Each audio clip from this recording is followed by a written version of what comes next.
महाभारत नलोपाख्यान पर्व अध्याय 73 से 75।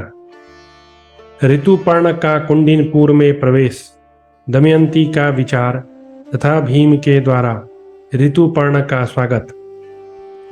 बृहदस्व मुनि कहते हैं, युधिष्ठिर, तदनंतर शाम होते होते सत्य पराक्रमी राजा ऋतुपर्ण विदर्भ राज्य में जा पहुँचे। लोगों ने राजा भीम को इस बात की सूचना दी। भीम के अनुरोध से राजा ऋतुपर्ण ने अपने रथ की घरघराहट द्वारा संपूर्ण दिशा विदिशाओं को प्रतिध्वनित करते हुए कुंडिनपुर में प्रवेश किया। नल के घोड़े वहीं रहते थे। उन्होंने रथ का वह घोष सुनकर वे उतने ही प्रसन्न और उत्साहित हुए जितने कि पहले नल के समीप रहा करते थे। दमयंती ने भी नल के रथ की वह घरघराहट सुनी, मानो वर्षा काल में गरजते हुए मेघों का गंभीर घोष सुनाई देता हो। वह महाभयंकर अंतनाद सुनकर उसे बड़ा विस्मय हुआ। पूर्व काल में राजा नल जब घोड़ों की बाग संभालते थे, उन दिनों उनके रथ से जैसी गंभीर ध्वनि प्रकट होती थी, वैसी ही उस समय के रथ की घरघराहट भी दमयंती और उसके घोड़ों को जान पड़ी। महल पर बैठे हुए मयूरों, गजशाला में बंधे हुए गजराजों और अश्वशाला के अश्वों ने राजा के रथ का वह अद्भुत घोष सुना। राजन, रथ की उस आवाज को सुनकर हाथी और मयूर अपना मुंह ऊपर उठाकर उसी प्रकार उत्कंठा पूर्वक अपनी बोली बोलने लगे जैसे वे मेघों की गर्जना होने पर बोला करते थे।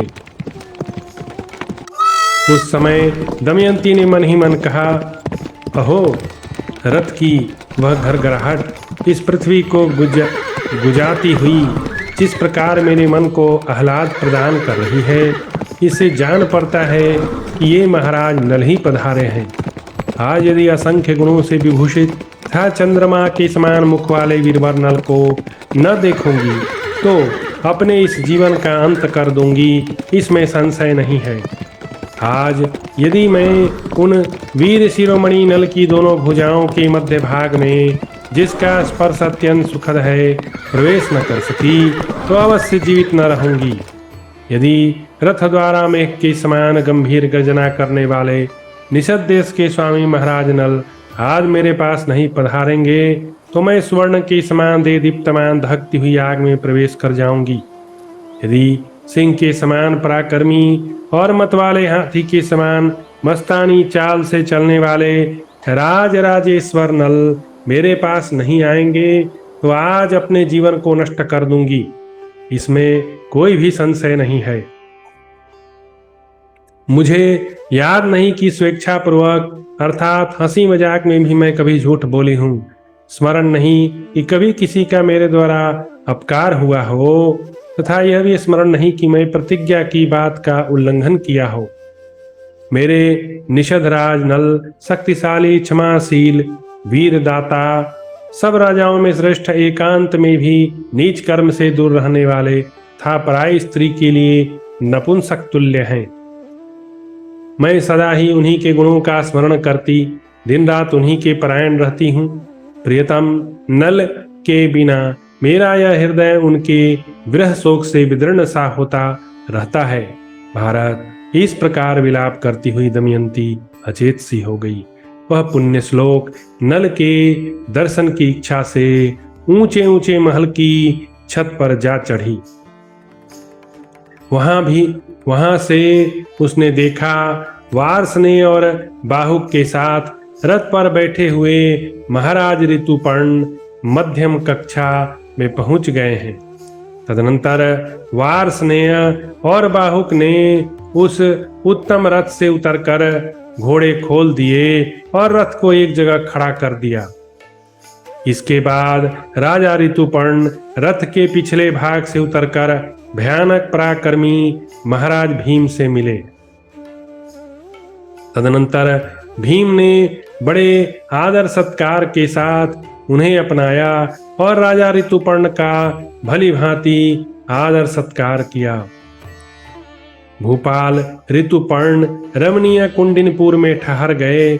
उन्हें बार बार देखने पर भी वहां स्वयंवर जैसी कोई चीज नहीं दिखाई दी। वे विदर्भ नरेश से मिलकर सहसा इस बात को जान सके कि वह स्त्रियों की अकस्मात गुप्त मंत्रणा मात्र थी।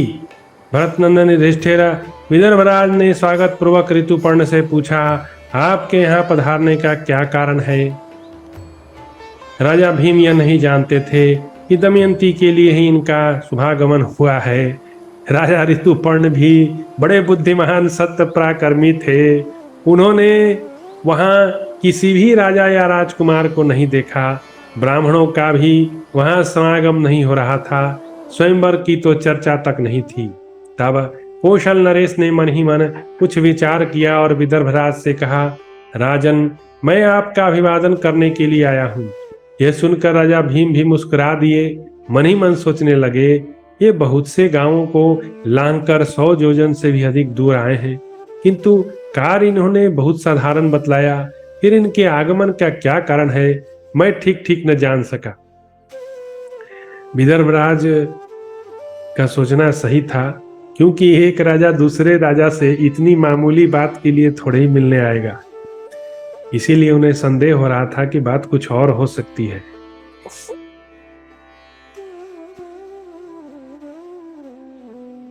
अच्छा, जो भी कारण होगा पीछे मालूम कर लूंगा।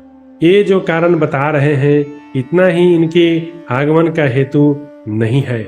ऐसा विचार कर राजा ने उन्हें सत्कार पूर्वक विश्राम के लिए विदा किया और कहा, आप बहुत थक गए होंगे, अतः विश्राम कीजिए। विदर्भ नरेश के द्वारा प्रसन्नता पूर्वक आदर सत्कार पाकर राजा ऋतुपर्ण को बड़ी प्रसन्नता हुई। फिर वे राजसेवकों के साथ चले गए और बताए हुए भवन में विश्राम के लिए प्रवेश किया। राजन वार्ष्णेय सहित ऋतुपर्ण के चले जाने पर बाहुक रथ लेकर रथशाला में गया।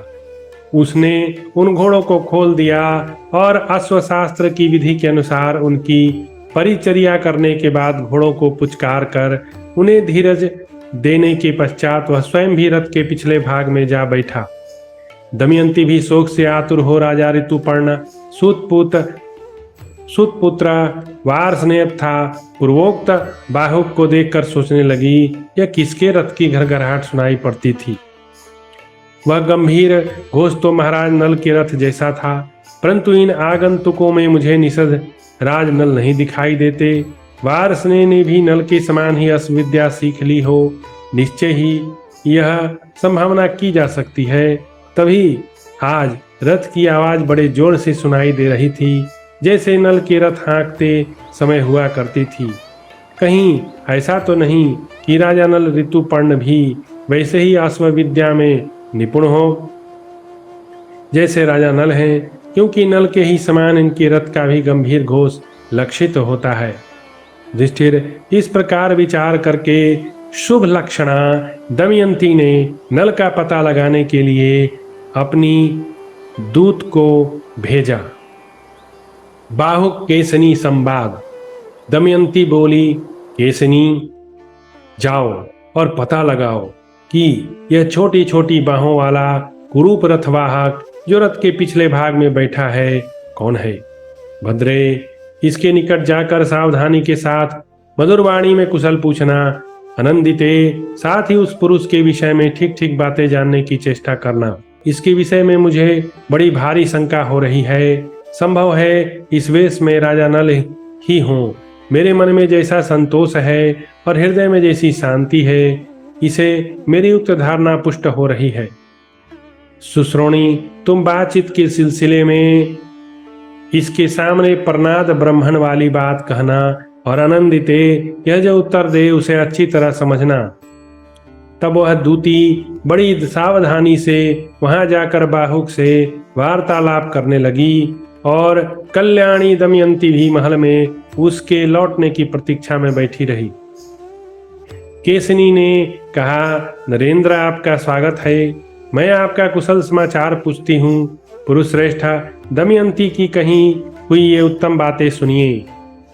विदर्भ राजकुमारी यह सुनना चाहती है कि आप लोग अयोध्या से कब चले हैं, किस लिए आए हैं। आप न्याय के अनुसार ठीक ठीक बतावें। बाहुक बोला, महात्मा कौशलराज ने एक ब्राह्मण के मुख से सुना था कि कल दमयंती का द्वितीय स्वयंवर होने वाला है। यह सुनकर राजा हवा के समान वेग वाले और 100 योजन तक दौड़ने वाले अच्छे घोड़ों से जुते हुए रथ पर सवार हो विदर्भ देश के लिए प्रस्थित हो गए। इस यात्रा में मैं भी इनका सारथी था। केसरी ने पूछा, आप लोगों में से जो तीसरा व्यक्ति है वह कहाँ है, कहाँ से आया है अथवा किसका सेवक है? ऐसे ही आप कौन हैं, किसके पुत्र हैं और आप पर इस कार्य का भार कैसे आया है? बाहुक बोला, भद्रे, उस तीसरे व्यक्ति का नाम वार्ष्णेय है। वह पुण्य श्लोक राजा नल का सारथी है। नल के वन में निकल जाने पर वह ऋतुपर्ण की सेवा में चला गया है। मैं भी अश्वविद्या में कुशल हूँ और सारथी के कार्य में ही निपुण हूँ। इसलिए राजा ऋतुपर्ण ने स्वयं ही मुझे वेतन देकर सारथी के पद पर नियुक्त कर लिया।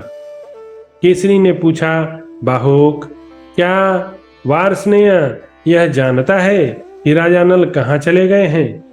उसने आपसे महाराज के संबंध में कैसी बात बताई है? बाहुक बोला, भद्रे, पुण्यकर्मा नल के दोनों बालकों को यहीं रखकर वार्ष्णेय अपनी रुचि के अनुसार अयोध्या चला गया। यह नल के विषय में कुछ नहीं जानता। यशस्विनी, दूसरा कोई पुरुष भी नल को नहीं जानता। राजा नल का पहला रूप अदृश्य हो गया है। वे इस जगत में गुण भाव से विचरते हैं। परमात्मा ही नल को जानते हैं तथा उसकी जो अंतरात्मा है वह उन्हें जानती है, दूसरा कोई नहीं। क्योंकि राजा नल अपने लक्षणों या चिन्हों को भी कभी दूसरों के सामने नहीं प्रकट करते। केसरी ने कहा, पहली बार अयोध्या में जब ये ब्राह्मण देवता गए थे तब उन्होंने स्त्रियों की सिखाई हुई निम्नांकित बातें बार बार कही थी। ओ जुआरी प्रियतम, तुम अपने प्रति अनुराग रखने वाली वन में सोई हुई मुझे प्यारी पत्नी को छोड़कर तथा मेरे आधे वस्त्र को फाड़कर कहाँ चले गए? उसे तुमने जिस अवस्था में देखा था उसी अवस्था में वह आज भी है और तुम्हारे आगमन की प्रतीक्षा कर रही है। आधे वस्त्र से अपने शरीर को ढककर वह युवती दिन रात तुम्हारी वृहाग्नि में जल रही है। वीर भूपाल, सदा तुम्हारे शोक से रोती हुई अपनी उसी प्यारी पत्नी पर पुनः कृपा करो और मेरी बात का उत्तर दो।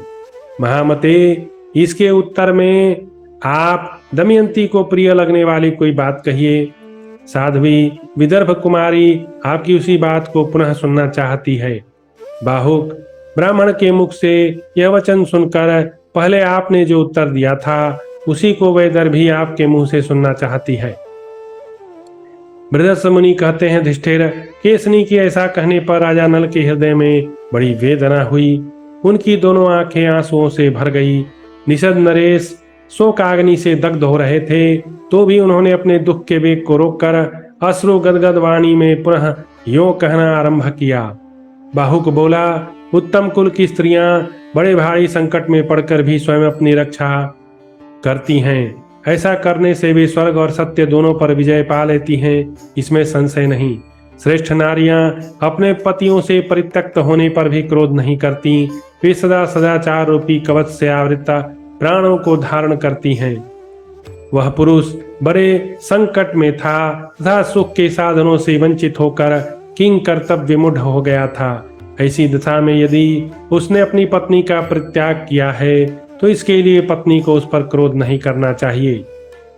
जीविका पाने के लिए चेष्टा करते समय पक्षियों ने जिसके वस्त्र का अपहरण कर लिया था और जो अनेक प्रकार की मानसिक चिंताओं से दग्ध हो रहा था, उस पुरुष पर श्यामा को क्रोध नहीं करना चाहिए।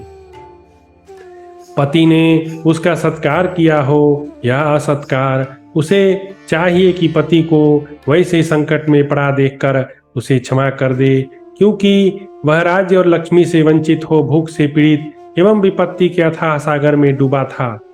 इस प्रकार पूर्वोक्त बातें कहते हुए नल का मन अत्यंत उदास हो गया। भारत, वे अपने उमड़ते हुए आंसुओं को रोक न सके तथा रोने लगे। तदनंतर केसनी ने भीतर जाकर दमयंती से यह सब निवेदन किया। उसने बाहुक की कही हुई सारी बातों और उसके मनोविकारों को भी यथावत कह सुनाया।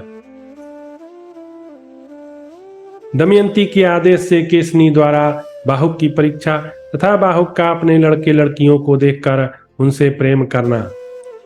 बृहदस्थ मुनि कहते हैं, युधिष्ठिर, यह सब सुनकर दमयंती अत्यंत शोकमग्न हो गई।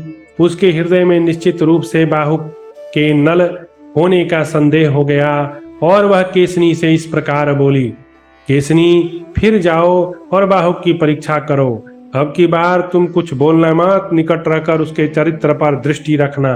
भामिनी, जब वह कोई काम करे तो उस कार्य को करते समय उसकी प्रत्येक चेष्टा और उसके कारण पर लक्ष्य रखना। केसनी, वह आग्रह करे तो भी उसे आग न देना और मांगने पर भी किसी प्रकार जल्दी में आकर पानी भी न देना। बाहुक के इन सब चरित्रों की समीक्षा करके फिर मुझे सब बात बताना। बाहुक में यदि तुम्हें कोई दिव्य अथवा मानवोचित विशेषता दिखाई दे तथा और भी कोई विशेषता दृष्टिगोचर हो तो उस पर भी दृष्टि रखना और मुझे आकर बताना। दमयंती के ऐसा कहने पर केसनी पुनः वहां गई और अश्वविद्या विशारद बाहुक के लक्षणों का अवलोकन करके वह फिर लौट आई। उसने बाहुक में जो दिव्य अथवा मानवोचित विशेषताएं देखी उनका यथावत समाचार पूर्ण रूप से दमयंती को बताया। केसनी ने कहा, दमयंती, उसका प्रत्येक व्यवहार अत्यंत पवित्र है। ऐसा मनुष्य तो मैंने कभी देखा नहीं और न सुना ही है। किसी छोटे से छोटे दरवाजे पर जाकर भी वह झुकता नहीं है। उसे देखकर बड़ी आसानी के साथ दरवाजा ही इस प्रकार ऊंचा हो जाता है कि जिससे मस्तक का उसे स्पर्श न हो। संकुचित संस्थानों में भी उसके लिए बहुत बड़ा अवकाश बन जाता है। राजा भीम ने ऋतुपर्ण के लिए अनेक प्रकार के भोज्य पदार्थ भेजे थे। उसमें प्रचुर मात्रा में केला आदि फलों का गुदा भी था। उसको धोने के लिए वहां खाली घड़े रख दिए गए थे, परंतु बाहुक के देखते ही देखते वे सारे घड़े पानी से भर गए। उससे खाद्य पदार्थों को धोकर बाहुक ने चूल्हे पर चढ़ा दिया। फिर एक मुट्ठी तिनका लेकर सूर्य की किरणों से ही उसे उद्दीप्त किया। फिर तो देखते देखते सहसा उसमें अग्नि प्रज्वलित हो गई। यह अद्भुत बात देखकर मैं आश्चर्यचकित हो यहाँ आई हूँ। बाहुक में एक और भी बड़े आश्चर्य की बात देखी है। सुबह वह अग्नि का स्पर्श करके भी जलता नहीं है। पात्र में रखा हुआ थोड़ा सा जल भी उसकी इच्छा के अनुसार तुरंत ही प्रवाहित हो जाता है। एक और भी अत्यंत आश्चर्यजनक बात मुझे उसमें दिखाई दी। वह फूल लेकर उन्हें हाथों से धीरे धीरे मसलता था। हाथों से मसलने पर भी वे फूल विकृत नहीं होते थे, अपितु और भी सुगंधित और विकसित हो जाते थे। ये अद्भुत लक्षण देखकर मैं शीघ्रता पूर्वक यहाँ आई हूँ। बृहदस्थ मुनि कहते हैं, युधिष्ठिर, दमयंती ने पुण्य श्लोक महाराज नल की बाहुक की सारी चेष्टा सुनकर मन ही मन निश्चय कर लिया कि महाराज नल ही आए हैं। अपने कार्यों और चेष्टाओं द्वारा वे पहचान लिए गए। चेष्टाओं द्वारा उसके मन में यह प्रबल आशंका जम गई कि बाहुक मेरे पति हैं। फिर तो वह रोने लगी और मधुर वाणी में केसनी से बोली, सखी, एक बार फिर जाओ और जब बाहुक असावधान हो तो उसके द्वारा विशेष विधि से उबाल कर तैयार किया गया फलों का गुदा रसोई घर में शीघ्र उठा लाओ। केसनी दमयंती की प्रियकारिणी सखी थी। वह तुरंत गई और जब बाहुक का ध्यान दूसरी ओर गया तब उसके उबाले हुए गरम गरम फलों के गूदे में से थोड़ा सा निकाल कर तत्काल ले आई। कुरुनंदन, केसरी ने वह फलों का गूदा दमयंती को दे दिया। उसे पहले अनेक बार नल के द्वारा उबाले हुए फलों के गूदे के स्वाद का अनुभव था। उसे खाकर वह पूर्ण रूप से इस निश्चय पर पहुंच गई कि बाहुक सारथी वास्तव में राजा नल है।